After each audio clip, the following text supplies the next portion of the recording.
Saludos amigos, bienvenidos a una nueva entrega de este su espacio sobre la noticia, 30 minutos de análisis, comentarios e informaciones nacionales e internacionales. Hoy nos acompaña nuestro compañero Israel Figueroa. Buenas tardes, Israel. Buenas tardes, saludos queridos amigos que siempre nos acompañan y aquí estamos ya en este viernes, finalizando la semana. Una semana muy peculiar porque tuvimos el feriado del Día de la Altagracia, del pasado día 24. ¿Está descansadito? Sí. Este viernes como que llega con menos presión que lo normal. Pero también es un viernes que termina con mucho trabajo, especialmente para los que le hemos estado dando seguimiento al tema de la reforma, del proyecto de ley de reforma constitucional, porque justo este viernes termina con una reunión del Senado de la República, una reunión para conocer el informe de la comisión bicameral que estudió el proyecto de ley que declara la necesidad de convocar la Asamblea Nacional Revisora y modificar la Constitución de la República. Sí, sin duda alguna, ya lo dijo el presidente de esta comisión bicameral, el senador Pedro Catrán, se trabajó duro, se escuchó a los sectores que quisieron ir al Senado de la República a emitir su opinión sobre este proyecto de reforma, la número 40, desde que inició nuestra vida republicana en el 1844. Se escucharon a constitucionalistas, muchos de ellos que llegaron a cuestionar inclusive el procedimiento, la mayoría de ellos entendieron que, que el proceso no afectaba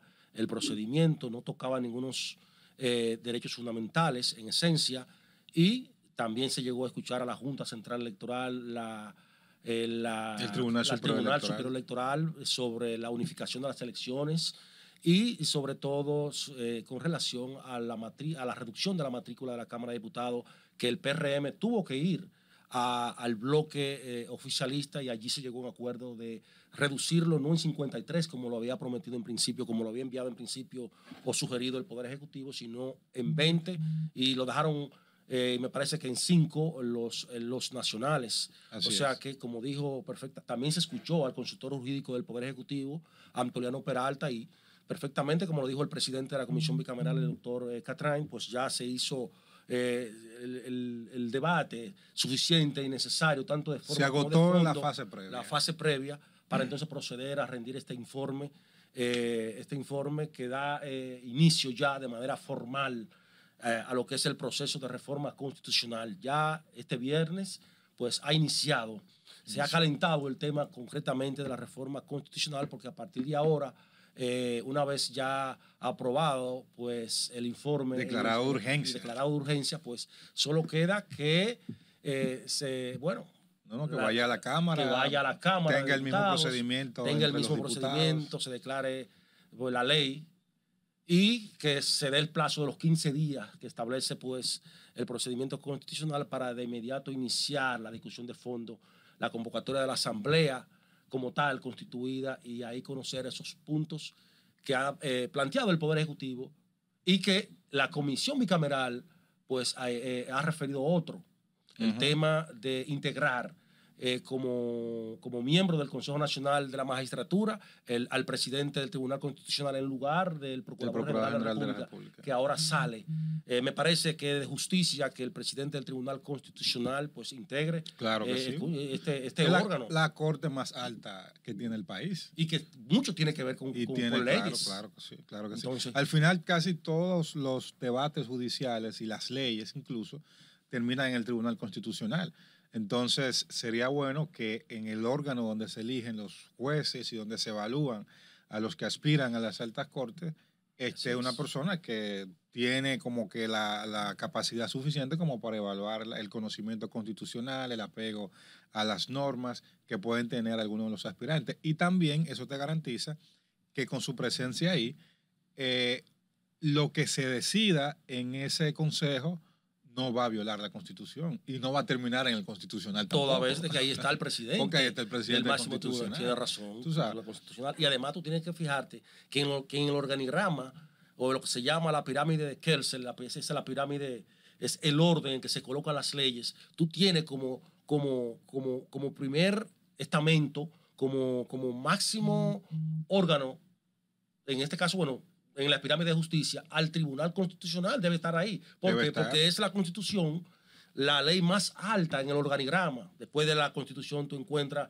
las leyes, decretos, resoluciones y ordenanzas, normas y ordenanzas de los ayuntamientos. Entonces, si es el tribunal, si es la Constitución, la ley suprema, como lo establece la pirámide kelseniana y de la que nosotros nos hacemos eco, pues entonces, teniendo tú allí al presidente de la Suprema Corte de Justicia, en ese órgano tan esencial como el del Consejo Nacional de la Magistratura, pues es de justicia, que ahí esté quien preside, quien encabeza la pirámide del sistema judicial, que en este caso lo es, sin duda, el presidente del Tribunal Constitucional, aunque muchos entiendan que por tratarse de un poder, del tercer poder del Estado, de la Suprema Corte de Justicia, pues lo sería el presidente. Pues no lo es el presidente de la Suprema Corte de Justicia, lo es el presidente del Tribunal Constitucional, como tú lo acabas de dejar claro. Bueno, vamos a esperar entonces esta nueva fase, porque esto se ha pisado el acelerador. Sí, así es. Ya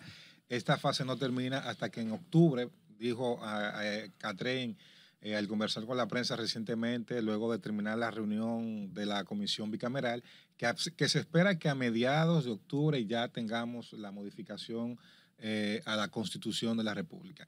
Esperamos también un informe anunciado, un informe disidente de la oposición que a todas cuentas desde el primer momento ha estado en desacuerdo con los postulados que han motivado la convocatoria de la reforma, y un régimen democrático, un Estado de Derecho. Ellos tendrán también la oportunidad de presentar sus motivaciones de por qué no estarán de acuerdo con este informe que se presentará en las cámaras legislativas. Mira, yo quizás no esté de acuerdo con el fondo de la oposición, porque hay temas que a mí como joven casi adulto o adulto, saliendo de la juventud, me llena de entusiasmo, y es el hecho de ver a un presidente que primero se dice a sí mismo, yo no voy más. Sí. O sea, cierra la posibilidad de que el soberano incluya cualquier diablura en esa reforma y lo habiliten. Sí. Tú sabes que en el poder lo más que existe son lambones. Y escúchenme la expresión, tumba polvo, y se atreve cualquier loco viejo a venir en esa asamblea a someter a una moción y alterar el espíritu de esa reforma constitucional que la concibe el presidente de la República como su gran aporte. Su gran aporte a la institucionalidad. Claro, en la defensa del sistema democrático, porque con todo el poder que tiene este presidente, dar un primer paso diciéndole al país y al mundo, no, yo no voy, es lo primero. Sí, sí. Lo segundo, todo el que aspire no tendrá más espacio que 8 años y nunca más. 2 periodos. Pasando del artículo 124 al 268, dentro de ese bloque de iniciativas inamovibles, si cabe el término, con la cláusula pétrea. Entonces, ¿qué te digo yo con esto? Hay que cuidar la forma. La forma hay que cuidarla. No me parece bien, tú lo decías fuera de cámara, lo comentaba conmigo y hago mío este comentario, pero son iniciativas tuyas y te las compro, de que por qué si el informe lo rindieron o lo elaboraron ayer y hoy, ¿por qué hay que convocar de inmediato para hoy mismo y conocerlo con ese nivel de rapidez y no dejarlo para el martes o para el miércoles? Si tienen la mayoría y ya los consultores jurídicos han dicho que esa reforma no viola el procedimiento ni nada, si todo marcha sobre ruedas, ¿por qué alterar el ritmo? ¿Por qué esa premura? Dándole caldo, cultivando en la oposición ese espíritu natural de oposición, valga la redundancia, para decir que quieres escuchar este proceso. Decía Catherine ayer que el espíritu de la oposición es oponerse. Entonces, como lo fue el PRM. Exacto. El pasado. Oposición que no se opone, que se revise.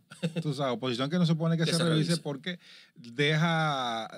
abre la brecha para que entonces sea cuestionado su trabajo.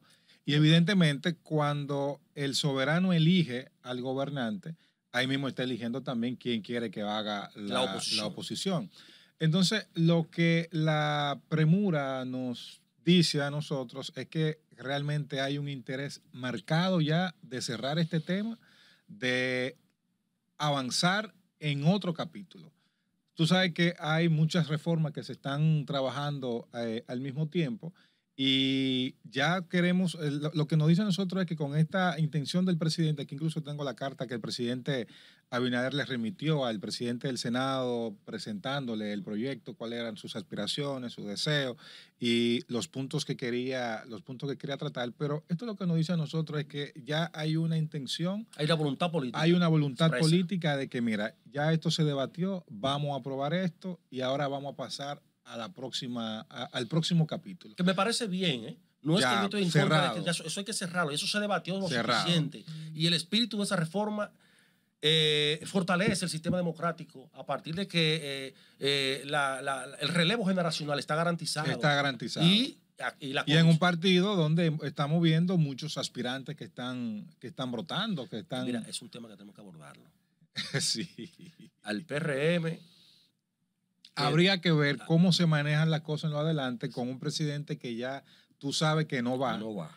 Que él ha dicho claro que no va y que en la Constitución ha dejado claramente, de hecho, yo te puedo garantizar que a partir del momento en que la discusión tomó unos ribetes de seriedad mayor, fue cuando el presidente garantizó que le iba a añadir un transitorio para que él no se postulara en el futuro y para que nadie pudiera postularlo. Entonces esto te dice a ti, bueno, que ya realmente Pandora, esto que va a afectar al gobierno.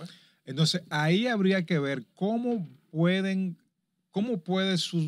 a funcionar el gobierno con un presidente que ya no se queda, que ya ha dicho claramente que no repite y que hay un partido en el poder fuerte, una oposición débil y muchos aspirantes dentro del propio gobierno. Así es. Que han dicho que, bueno, todos entienden que ya le llegó el momento. Y es que a partir de que tú dices que no va, tú pierdes la autoridad necesaria para poder dirigir no solamente el gobierno, sino a tu partido. Pero de eso vamos a hablar en más detalles cuando regresemos después de la pausa.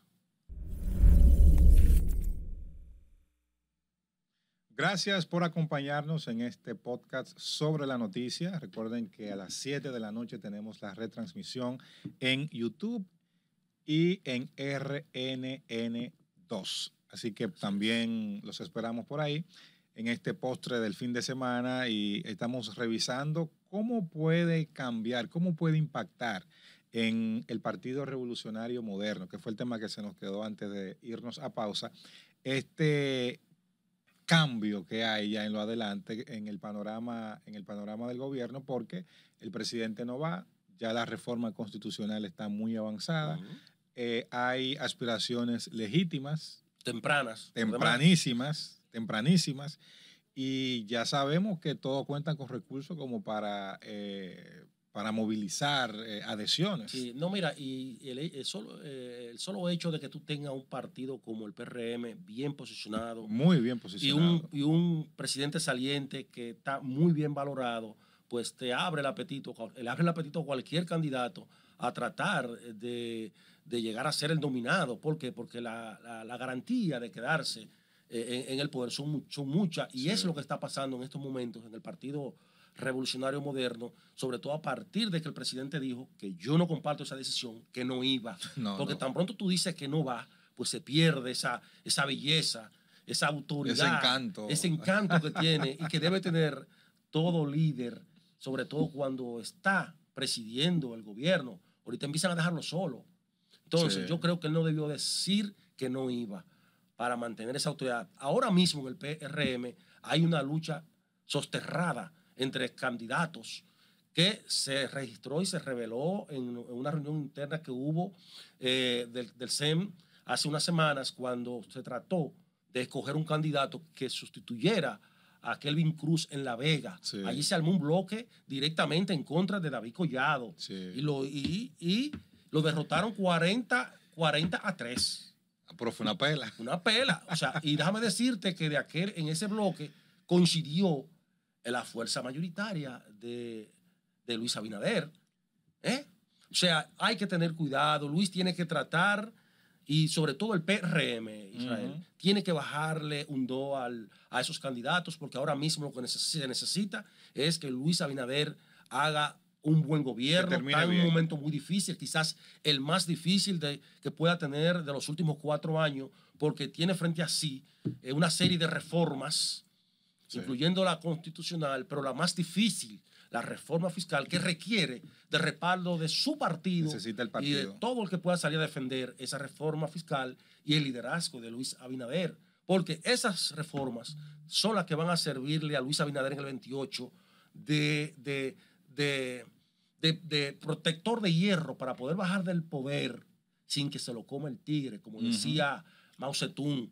Hay que saberse bajar del poder. Una vez tú subes al poder, tú debes tener cuidado cómo tú bajas para que el tigre no te coma. Y yo creo que esas reformas institucionales son las que le van a permitir a Luis Abinader en el 28 salir protegido, poder caminar las calles de su pueblo, de su país, sin que el tigre lo amenace. Bueno, y tenemos el precedente más cercano, que no tenemos que irnos a hace una década ni hace 20 años, sino hace apenas 5 años, 6 años.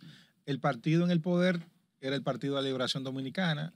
Habían, un presidente que ya no iba, aunque intentó al final forzar una modificación constitucional que detuvo una llamada oportuna de Mike Pompeo, entonces secretario de Estado de Estados Unidos, pero hubo una guerra sin cuartel en el gobierno. Entonces llegó un momento en que, y es el temor que mucha gente tiene en este momento, como pasó en el 2018, 2019, y como ha pasado anteriormente a lo interior del antiguo PRD, que las rebatiñas internas te frisan el gobierno. Así es. Y hay que entender que esos genes están ahí.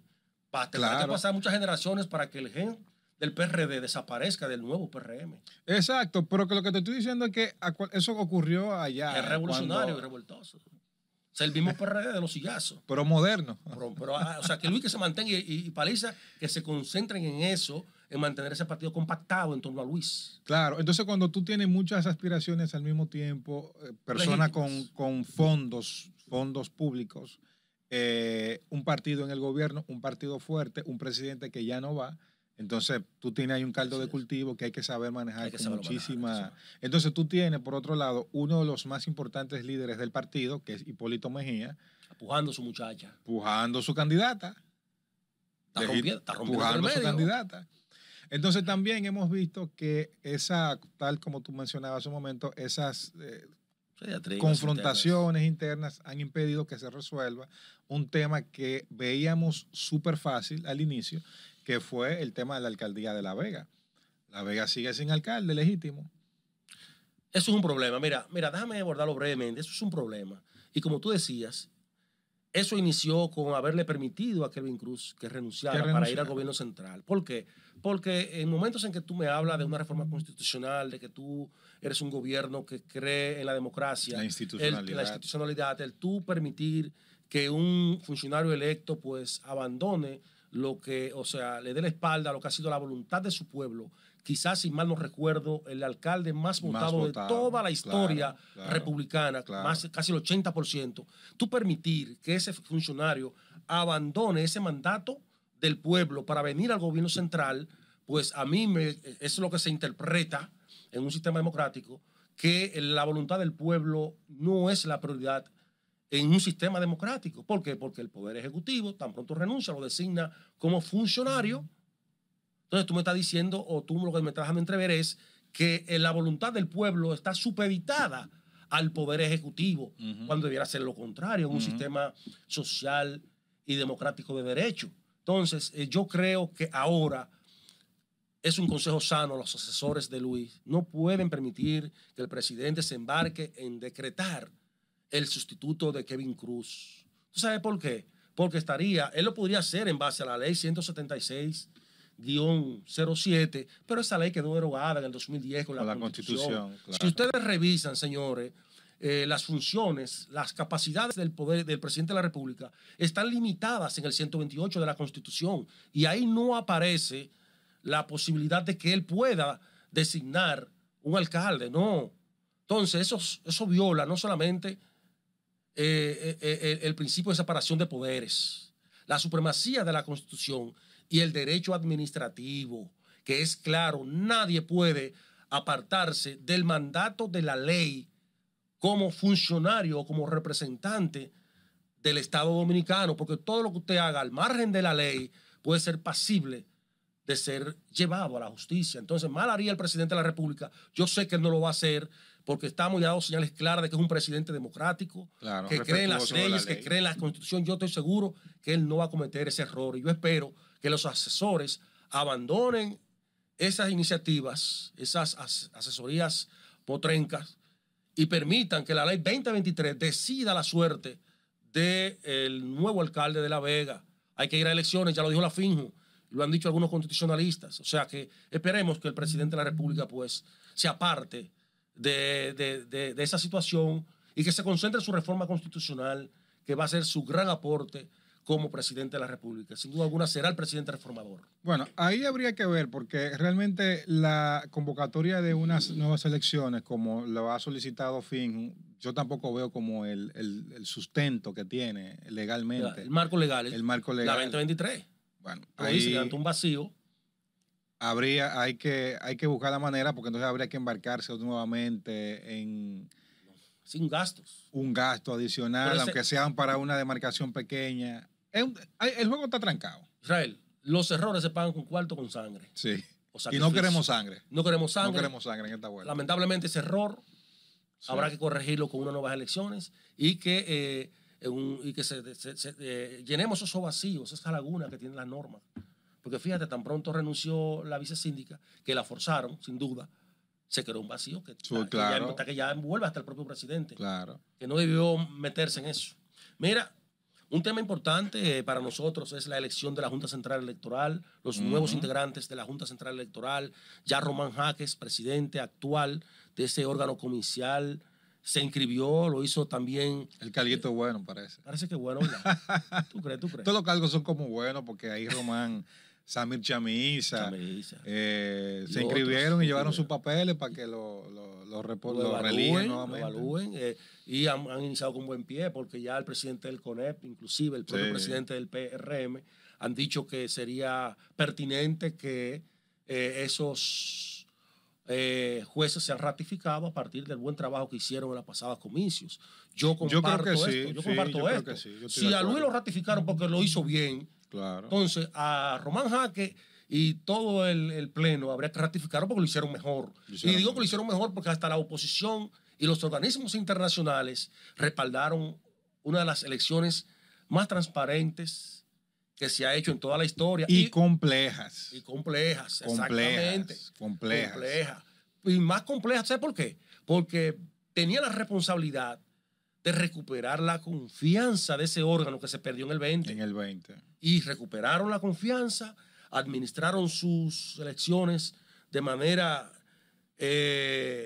convincente. Sí, claro. Y llenaron todas las expectativas. Entonces, si lo hicieron bien, ¿por qué apostar a lo nuevo cuando tú sabes que en el futuro viene, en el 28 vienen unas elecciones que serán unificadas? Esas sí serán difíciles. A pesar de las advertencias que ya el presidente de la Junta le dio a la propia comisión bicameral, donde le dijo, no nos oponemos, ni estamos de acuerdo, pero miren, hay que modificar esto, implica un gasto de esto, implica una logística mucho mayor, mucho más compleja, pero a pesar de todo, yo comparto mucho ese punto de vista. Ha sido una Junta Central Electoral, ha sido una gestión que se ha caracterizado por buscarle salida a los ruidos. Recordemos la campaña pasada, cuando la oposición saltaba con un reclamo, inmediatamente no pasaban 72 horas cuando se le estaba buscando una salida.